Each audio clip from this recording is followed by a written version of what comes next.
Donnie and Dolly. The team is supported by ableauctions.ca. Closing your business? We can help.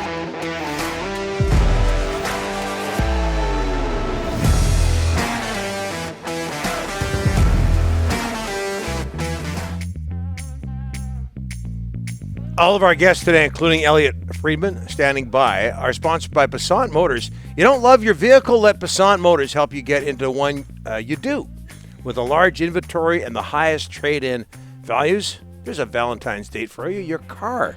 Learn more at basantmotors.com. Dolly Wall left the studio. He said, there's your damn picture of Lyndon and McLean, and I'm out of here.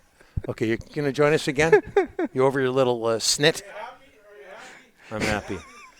Throw your microphone on. Elliott's standing by. Are you happy now? Your headset. Okay, good?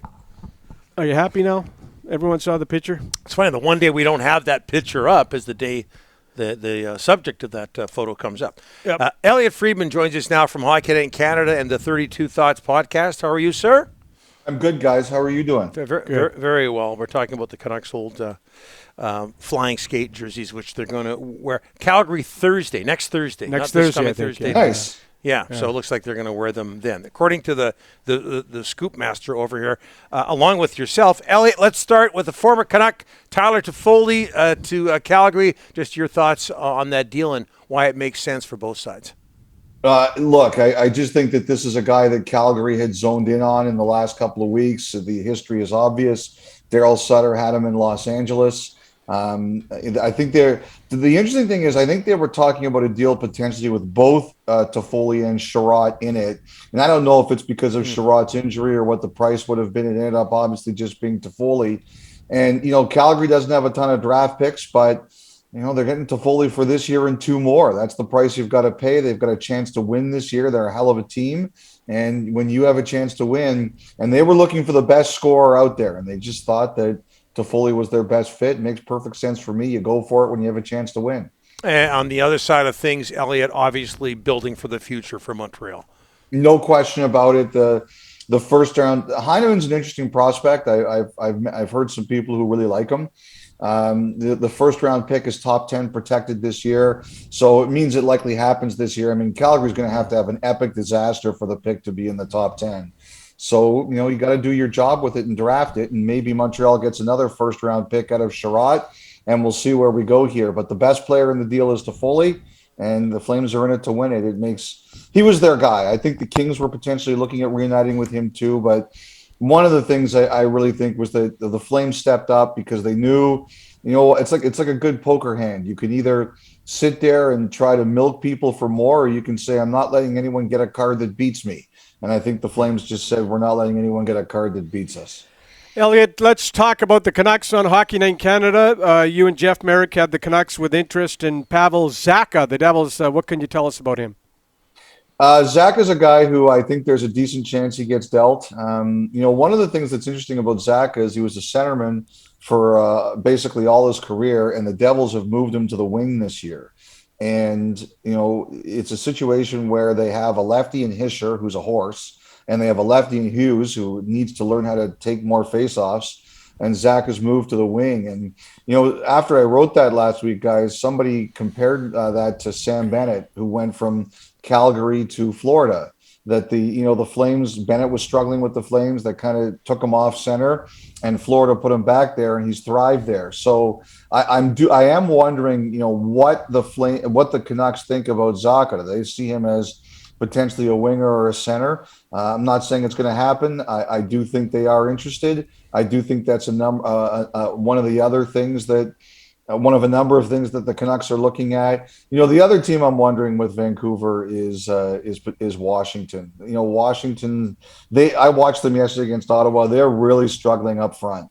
Oshie's hurt. Mantha's been hurt.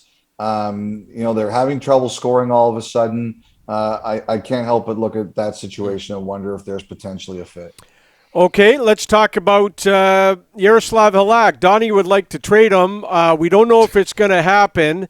What are you hearing the latest on Halak? Well, look, I think Halak has made it very clear that he doesn't want to be traded at this point in time. Now, I'm always careful of absolutes, Rick. I don't like absolutes because I've been burned by them before. I said sometimes this guy will never do that. And of course, you never know how a person feels. Their mind could change tomorrow. Their mind might not change at all. As it stands right now, Halak does not want to be traded. I do think that the Canucks would like to see if they could potentially move him to get whatever return they could get and also to ease up some cap room. His next start triggers his bonus. I've done a lot of research into the bonuses and how it could work because his is paid at the end of the season.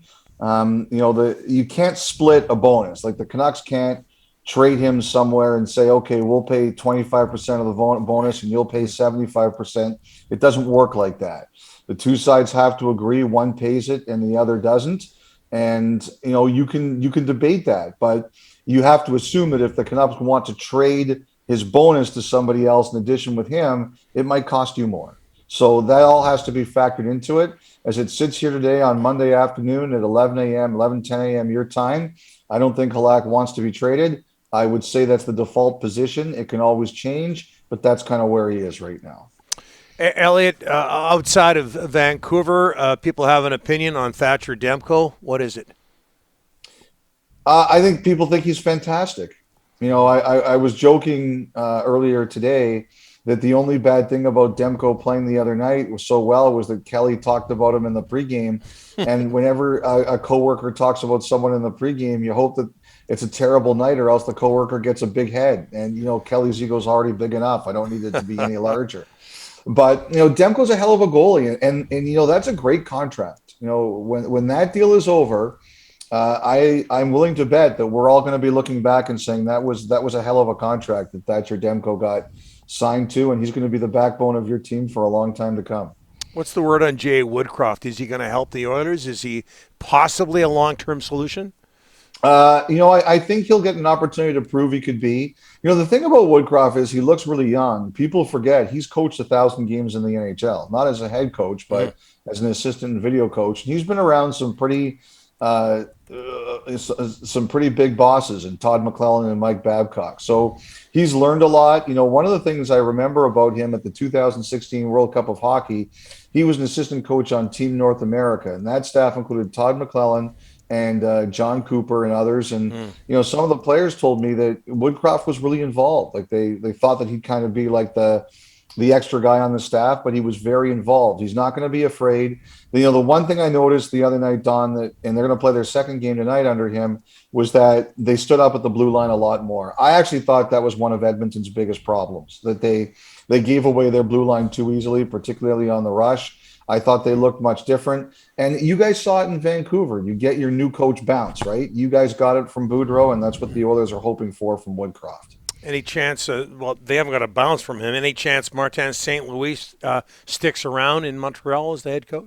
I think he wants to. I don't think that, Don, that he would have taken the job without thinking about it as a full-time thing. I just think that the one thing he's going to learn is, and I think sometimes we all forget it's such a huge adjustment. It is such a huge adjustment. But I always bet on brains, and I think St. Louis is a really smart guy.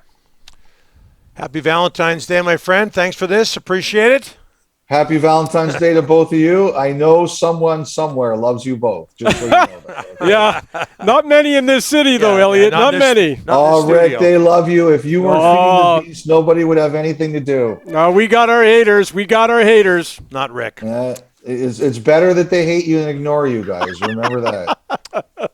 Perfect. Elliotte, thanks so much. Appreciate it. Take care, guys. Be well. The opposite of love isn't hate, it's indifference. That's